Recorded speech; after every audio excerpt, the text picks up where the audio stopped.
Sampai jumpa lagi rekan-rekan semua. Kisah pemuda kaya yang sederhana.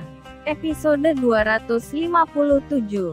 Teman-teman, kali ini kita telah memasuki episode 257. Jangan lupa like dan komennya ya. Dan bagi yang belum subscribe, silahkan subscribe dulu supaya teman-teman dapat pemberitahuan jika kami upload cerita terbaru. Dan admin mengucapkan terima kasih kepada rekan-rekan yang telah mengikuti cerita ini. Mari kita dukung channel ini supaya senantiasa bisa terus menampilkan cerita-cerita terbaru dari kisah pemuda kaya yang sederhana. Kita kembali ke cerita. Pada episode yang lalu diceritakan, malam itu ketika mereka tengah mengobrol, Andi berkata jika dirinya dari siang belum makan. Dan ternyata tanpa diminta Wawan menawarkan diri untuk membelikan makan malam buat Andi. Tampaknya seluruh penghuni rumah ini sedemikian segan terhadap Andi yang menjadi pemilik rumah kos ini. Sebenarnya hal ini tampak agak aneh buat Johan karena jika dilihat teman satu kosnya yang bernama Wawan ini sangat berkelas. Bahkan pemuda satu ini tampak setiap harinya mengemudikan sebuah mobil mewah ketika berangkat dan pulang dari kantor. Dan ini sangat berbeda dengan sang pemilik kos yang bernama Andi ini.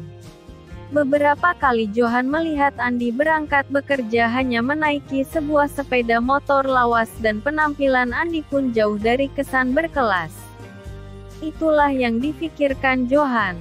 Namun entah mengapa mereka terlalu mengistimewakan Andi. Batin Johan kemudian. Bahkan dilihatnya tadi ketika Andi memberikan alamat sebuah perusahaan yang harus didatangi. Mereka terlihat begitu serius memintanya untuk jangan banyak bertanya dan diminta untuk melakukan saja seperti yang diperintahkan Andi tanpa harus banyak bertanya. Saat itu Andi terlihat menyodorkan sejumlah uang kepada Wawan dan Wawan berkata, "Gak usah An. Kalau cuma segini kok aku minta kamu bikin malu saja," kata Wawan kemudian Wawan meminjam motor milik Andi. Saat itu Wawan berangkat berdua dengan Fatma. Beberapa orang penghuni kos kini tampak berkumpul di ruang tengah sambil menonton televisi yang ada di ruang tengah. Saat itu tampak Nuning dan Rita serta Dian pun telah berada di ruangan itu.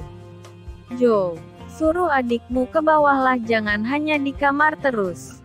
Kasihan dia kalau di kamar mulu," kata Nuning kemudian. Dan Dian serta Rita tampak ke lantai 2 rumah kos milik Andi itu untuk menjemput Sinta yang berada di kamarnya. Dan mungkin karena malu akhirnya Sinta mau juga diajak untuk ngobrol-ngobrol dengan Rita dan teman-temannya. "Sin, kamu jangan malu-malu Sin.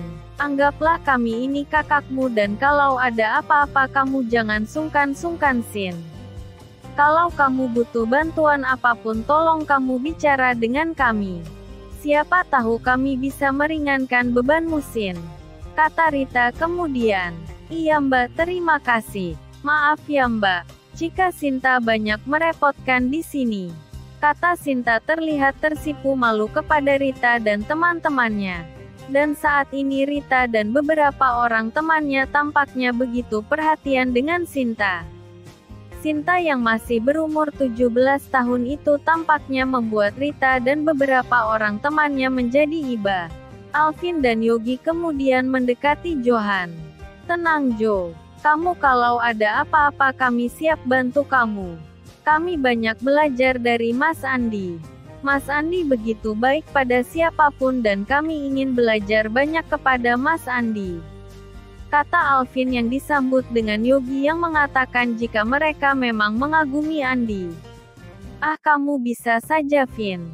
Mas Andi merasa tidak membantu kok. Ini hanya perbuatan biasa saja yang pasti akan dilakukan semua orang jika melihat situasi seperti itu. Mas Andi tidak merasa membantu kok. Ini perbuatan lumrah ala kadarnya saja," kata Andi kemudian. "Oh ya Mas Johan, kira-kira apa yang kurang dengan biaya adikmu Mas? Aku pasti bantu kok. Teman-teman juga pasti bantu kok. Si Sinta sudah dianggap penghuni terkecil dan dianggap adik oleh seluruh penghuni rumah ini. Makanya kami pasti bantu kok. Dengan alasan apapun sekolah si Sinta tidak boleh terganggu. Sekolahnya harus tetap jalan terus. Kamu bilang saja ke aku atau Fatma, pasti nanti kami bantu. Kata Andi menawarkan bantuan kepada Johan. Mas Johan, itu di kulkas ada yang bisa dimasak, soalnya pasti aku isi penuh. Isi kulkas itu aku persilahkan bagi teman-teman yang mau masak mas. Terus terang saja uang kos ini dipegang oleh Wawan dan oleh Fatma sebagian untuk beli kebutuhan sehari-hari yang bisa dinikmati bagi yang mau. Sebagian uang kos juga untuk membayar listrik dan internet. Terus terang saja aku tidak mengambil untung dari tempat kos ini mas. Kami di tempat kos ini sudah seperti saudara. Biasanya ada apa-apa kami akan saling bahu-membahu untuk saling membantu. Kata Andi kemudian. Dan mendengar apa yang dikatakan Andi itu, kini Johan memaklumi jika semua penghuni rumah kos ini sedemikian hormatnya kepada Andi. Saat itu Johan juga merasa heran karena tarif kos di rumah ini hanya separuh dari biaya kos di tempat lain. Ternyata biaya yang separuh itu pun dipergunakan kembali untuk para penghuni kos, yaitu bayar listrik dan kebutuhan sehari-hari, dan uangnya ternyata tidak dipegang oleh Andi selaku pemilik rumah kos ini. Untung dari mana nih kalau begini ceritanya? Batin Johan. Sekitar setengah jam ternyata Wawan dan Fatma telah datang kembali dari membeli makan malam untuk Andi. Ternyata saat itu Fatma dan Wawan membawa nasi bungkus sebanyak belasan bungkus yang mungkin jumlahnya sudah diperkirakan cukup untuk seluruh penghuni rumah kos yang berjumlah 12 orang termasuk Johan dan Sinta. Wah, banyak amat Wan kamu belinya.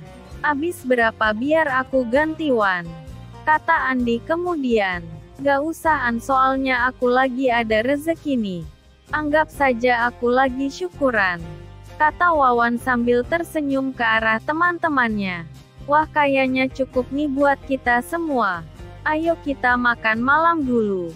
Kata Andi mengajak teman-temannya menikmati makan malam yang dibeli Wawan dari sebuah restoran Padang yang lokasinya tak begitu jauh dari rumah kos ini. Malam ini Andi dan teman-temannya berbincang dan ngobrol-ngobrol panjang lebar sampai jam menunjukkan pukul 10:30 malam. Malam ini mereka isi dengan canda tawa, dan malam ini Nuning memberikan sebuah laptop kepada Sinta untuk mempermudah Sinta dalam belajar. Ternyata Nuning mempunyai sebuah laptop dan saat ini dia juga mempunyai sebuah laptop lagi dari tempatnya bekerja, sehingga laptop miliknya itu tidak pernah dipakainya lagi. Andi begitu terharu ketika melihat Sinta begitu gembira dengan pemberian dari Nuning tersebut. Laptop adalah barang mewah untuk Sinta sehingga Sinta begitu bahagianya menerima pemberian laptop dari Nuning. Melihat kejadian itu Andi terlihat begitu terharu. Andi begitu terharu dengan keadaan Sinta yang sudah tidak punya lagi kedua orang tua dalam usia yang semuda ini. Dan malam ini Andi masih memikirkan bagaimana dirinya bisa membantu Sinta supaya masa depan Sinta bisa lebih baik lagi. Malam ini sebelum tidur di kamarnya Andi sempat berpikir jika ada beberapa perusahaan yang ada di dalam grup perusahaan milik keluarganya yang memberikan beasiswa untuk kuliah kepada para lulusan sekolah atas yang berprestasi namun sikonnya tidak memungkinkan untuk melanjutkan kuliah. Andi kemudian berkata di dalam dirinya bahwa masalah ini harus secepatnya diselesaikan supaya Sinta ke depannya bisa lebih baik lagi nasibnya. Dan dengan bantuan ini pastilah identitasnya juga bisa terjaga karena yang membiayai adalah sebuah perusahaan dan bukan dirinya secara langsung. Malam ini Andi tidur sekitar jam 11 malam sedangkan Johan malam ini membuat surat lamaran kerja untuk perusahaan yang tadi telah direkomendasikan oleh Andi. Malam semakin larut dan telah berganti dengan indahnya pagi. Pagi ini Andi tidak seperti biasanya. Andi sebelum jam 6 pagi telah keluar dari rumah. Rupanya pagi ini Andi bermaksud untuk mencari sarapan buat dirinya dan Johan serta Sinta. Andi ternyata begitu memikirkan nasib Johan dan Sinta. Dan tak berapa lama kemudian Andi terlihat telah memasuki halaman rumahnya dan segera mendatangi kamar Johan yang bersebelahan dengan kamar adiknya itu. "Mas Johan, adikmu mana, Mas? Sini Mas, sekalian sarapan, soalnya kebetulan tadi aku beli nasi agak lebih, jadikan bisa kita makan bersama Mas." "Oh ya Mas, nanti jangan lupa ya ke perusahaannya, alamatnya ini, dan temui orang yang namanya Pak Paul," kata Andi kemudian. "Dia itu salah satu pejabat di perusahaan itu dan kebetulan aku kenal. Ini kartu namaku, tolong kasih ke dia, dan kalau dia mau telepon aku gak apa-apa, silahkan saja," kata Andi sambil memberikan sebuah kartu nama sederhana bertuliskan namanya tanpa alamat perusahaan dan alamat rumah. Di kartu nama itu hanya tertulis nama Andi dan nomor handphone saja. Kartu nama itu terasa agak aneh saja jika diberikan kepada seseorang, apalagi jika diberikan kepada orang yang posisi atau pangkatnya tinggi di perusahaan. Kali ini sebenarnya Johan agak ragu dengan Andi, namun ketika ingat dengan apa yang dikatakan Wawan dan Fatma, maka kini Johan membulatkan tekadnya untuk melamar bekerja sesuai arahan dari Andi. Waktu terus berjalan dan tanpa terasa Johan telah sampai di perusahaan seperti yang diinformasikan oleh Andi. Sebuah gedung 5 lantai ada di depan yang mungkin dipergunakan sebagai kantor, dan beberapa bangunan yang terpisah ada di belakang gedung 5 lantai itu. Perusahaan ini ternyata cukup ketat dalam menerapkan aturan pada setiap orang yang mau masuk ke perusahaan itu. Ada 2 pemerikasaan dan harus menyerahkan tanda pengenalnya sebagai syarat seorang tamu bisa masuk ke perusahaan itu. Dan di pos satpam, ketika Johan ditanya oleh satpam ingin bertemu dengan siapa, saat itu Johan menjawab ingin bertemu dengan Pak Paul untuk urusan melamar kerja. Dan ketika itu para satpam tampaknya berusaha menghalangi Johan untuk bertemu dengan Pak Paul. "Anda ini kenal dengan Pak Paul apa tidak?" tanya satpam itu kepada Johan. Johan kemudian mengatakan jika dirinya belum pernah bertemu dengan Pak Paul sebelumnya karena saat ini dirinya hanya mendapatkan informasi dari seseorang untuk bertemu dengan Pak Paul.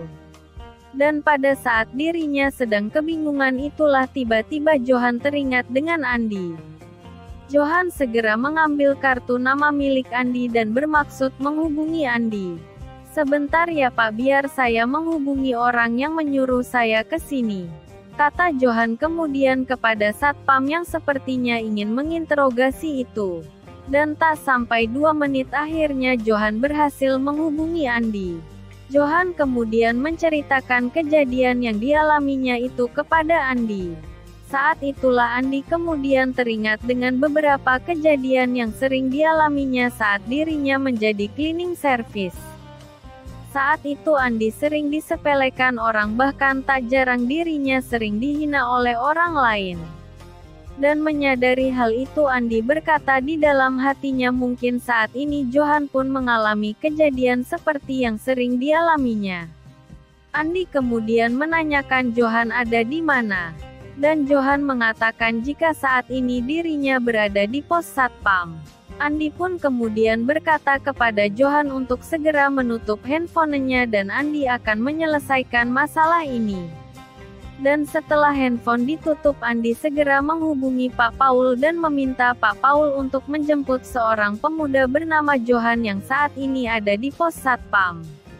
Dan tanpa diminta 2 kali Pak Paul segera bergegas menuju ke pos satpam di mana saat ini Johan berada. Itulah kisah pemuda kaya yang sederhana episode 257. Terima kasih kepada rekan-rekan yang sudah mengikuti cerita ini. Jangan lupa like, subscribe, dan bagikan cerita ini kepada rekan-rekan Anda. Silahkan rekan-rekan tulis saran dan komentar Anda. Dan mari kita majukan channel ini, supaya kita bisa terus menikmati cerita ini. Terima kasih.